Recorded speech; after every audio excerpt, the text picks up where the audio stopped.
महाराष्ट्र नवनिर्माण सेना के प्रमुख राज ठाकरे के खिलाफ सुप्रीम कोर्ट में याचिका दायर की गई है।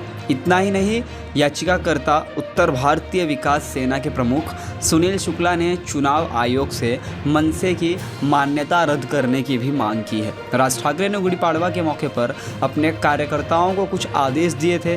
राज ठाकरे ने अपने कार्यकर्ताओं को कहा था कि वो जांच करें कि बैंकों, दुकानों और अन्य प्रतिष्ठानों में मराठी भाषा का प्रयोग किया जा रहा है या नहीं। इसके बाद राज्य भर में मनसे कार्यकर्ताओं ने अलग अलग बैंकों में जाकर मराठी भाषा के इस्तेमाल पर हंगामा किया। कई जगहों पर तो मारपीट भी की गई। इसके बाद उत्तर भारतीय विकास संघ सेना के प्रमुख सुनील शुक्ला ने सुप्रीम कोर्ट में याचिका दायर की।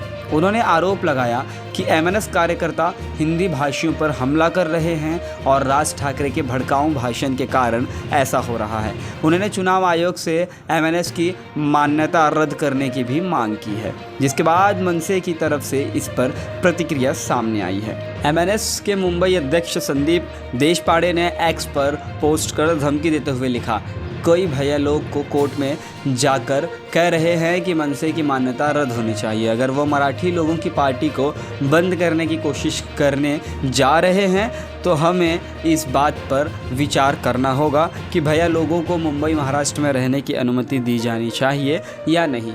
अब इस मामले में शिंदे की सेना भी कूदती हुई नजर आ रही है। शिंदे गुट के नेता संजय निरुपम ने मनसे के रवैये पर सवाल खड़ा करते हुए कहा, मनसे द्वारा महाराष्ट्र में रहने वाले लोगों से मराठी बोलने का आग्रह किया कोई नई बात नहीं है। महाराष्ट्र की पार्टी से जुड़े होने के नाते मराठी भाषा का सम्मान करना हर किसी का कर्तव्य है, चाहे वो औपचारिक स्थिति हो या अनौपचारिक हो। लेकिन इसका मतलब ये नहीं है कि जो लोग हाल ही में शहर में आए हैं या जिन्हें मराठी बोलनी नहीं आती, उन पर दबाव बनाया जाए या उनके साथ मारपीट की जाए। उन्होंने आगे कहा, किसी भी भाषा को सीखने का रास्ता प्रेम और संवाद से होकर जाता है, ना कि हिंसा और धमकी से।